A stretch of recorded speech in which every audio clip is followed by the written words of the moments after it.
거기서 질문을 하고 답글을 다는 상태던데, 창업은 민주적으로 하는 게 아닙니다. 다수결로 창업을 하는 게 아니에요. 왜냐면 네, 안녕하세요. 자리한 김도서입니다. 이 영상을 찍기 전까지는 이제 유튜버의 어떤 정보들이 어떻게 오갔는지에 대해서 제가 이제 검색을 해본 일은 많이 없고, 이 영상을 시작하고 제가 가지고 있는 정보를 소비자한테, 이거를 보시는 구독자분들한테 이제 설명을 해드리려고 좀 더 자세한 영상을 찍을까 해가지고 다른 분들이 어떻게 영상을 찍고 어떻게 이게 돌아가고 있는지 좀 확인을 해보니까 많은 분들이 답글을 다는 그런 형식의 카페나 그런 SNS 커뮤니티가 많이 있더라고요. 거기 안에서 답글을 달면서 서로 논쟁을 하고 있고 맞네 틀리네 하고 있는데, 이거는 좀 조심해야 될 부분이라고 저는 생각이 들어요. 왜 생각이 드냐면, 지금 내 상황도 모르고 나한테 답글을 단 사람이, 이 사람이 어느 정도의 정보와 지식을 가지고 있는 모르는 상태에서 그 사람이 맞다 틀리다 하는 거에 대해서 흔들릴 필요 없습니다.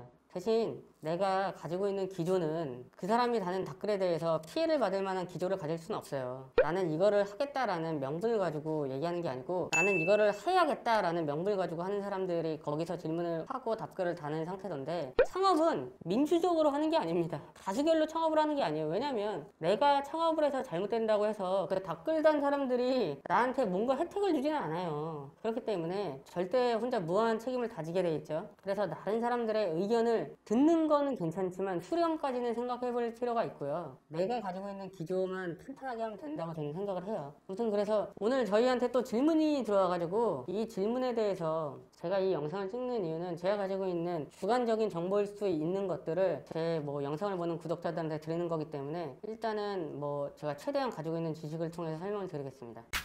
서울에서 네. 한 10평 정도 네. 이렇게 생각을 하시고요. 카페를 하시려고 생각을 하십니다. 그럼 네. 월세가 어느 정도가 적당한지, 상권 좋은 데는 당연히 비싸겠지만 네. 어느 정도 선에서 봐야 할지 아예 감이 안 오신대요. 그에 대해서 좀 답변을 주세요. 이거는 솔루션이 분명합니다. 왜 분명하냐면, 이분께서 질문하셨던 것들이 평수는 정해져 있어요. 하지만은 버젯이나 상권은 정해놓지 않은 상태죠. 이런 분들은 초기에 이제 내가 창업을 해야겠다라는 인지를 가지신 분들인데, 이분들한테 추천해드리고 싶은 거는, 자, 1번 10평이라는 평수에 대한 인지가 필요해요. 공감 능력, 내가 가지고 있는 10평이라는 그 개념이 어느 정도인지 먼저 공감을 해야 돼요. 이 공감 능력을 가질 수 있는 가장 첫 번째 방법은 살고 있는 집입니다. 우리가 살고 있는 집은 평수를 우리가 다 알고 있기 때문에, 그 살고 있는 집의 평수를 명확하게 기억해 놓고 내가 창업을 어느 정도 해야겠다라는 거에 이제 빗대면 돼요. 두 번째, 이분께서 10평이라는 거는 특정해 놨고 버젯이랑 상권을 특정해 놓지 않았잖아요. 그러면 10평 내외에서 프랜차이즈 본사를 운영하고 있는 본사들을 다 만나면 됩니다. 그럼 그 사람들은 어떤 솔루션을 주냐면, 자기네들이 여태까지 점포를 오픈했던 레퍼런스를 빗대면서 설명을 해줘요. 자, 10평 정도면 저희가 어떤 상권에 들어갈 수 있고, 그 상권에 들어가서 어느 정도 매출이 나온 적이 있습니다 라는 레퍼런스를 내가 발로 뛰지 않더라도, 내가 SNS에서 질문을 올리지 않더라도, 그 사람들은 우리가 가지고 있는, 프랜차이즈 본사가 가지고 있는 정보와 로데이터를 가지고 설명을 해주는 거죠. 한 군데만 찾아가면 안 됩니다.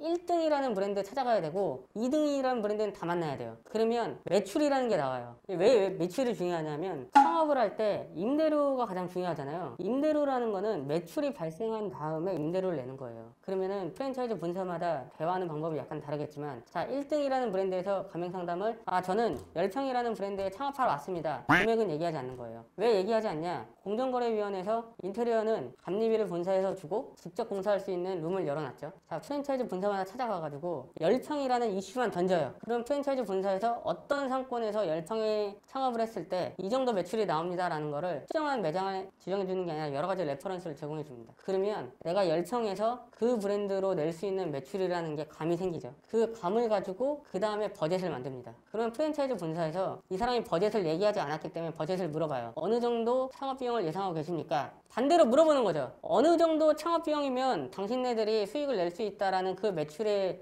할 수 있냐? 나는 그 사람한테 질문을 던지러 가는 거예요. 그래서 답을 받는 거죠. 10평이고 어떤 상권에 들어갈까요? 라는 거를 프랜차이즈 본사에다가 그 브랜드에다 물어보는 거예요. 얘기하지 말아야 될 거는 버젯이 어느 정도인지는 상대방이 나한테 얘기해줘야 돼요. 내가 특정해서 갈 필요는 없어요. 상대방이 비싼 비용을 부른다고 해서 놀라지 않아도 돼. 다른 본사 가서 또 그걸 물어보면 되는 거니까. 10평에서 카페 창업을 할 거고 상권을 모르겠다라고 하면 10평에서 할 수 있는 프랜차이즈 본사를, 그러니까 하위권이라고 얘기하면 좀 과격한데, 너무 일반 소비자들이 모르는 브랜드에 가서 물어볼 게 아니고 소비자들이 알만한 브랜드에 찾아가서 가서 물어보면 돼요. 그럼 그 프랜차이즈 본사에서 가지고 있는 로 데이터로 답변을 해줄 겁니다. 이런 것도 방법이긴 해요. 근데 이런 경우는 예전에는 방법을 몰라가지고 수용하지 못했는데 지금은 프랜차이즈 본사에서 그 사람들한테 가맹 상담을 받는 게 제일 빠릅니다. 절대로 처음 창업을 하시는 분들은 개인 창업은 스스로 브랜드를 만들어서 창업을 한다. 이런 거는 저는 좀 반대예요.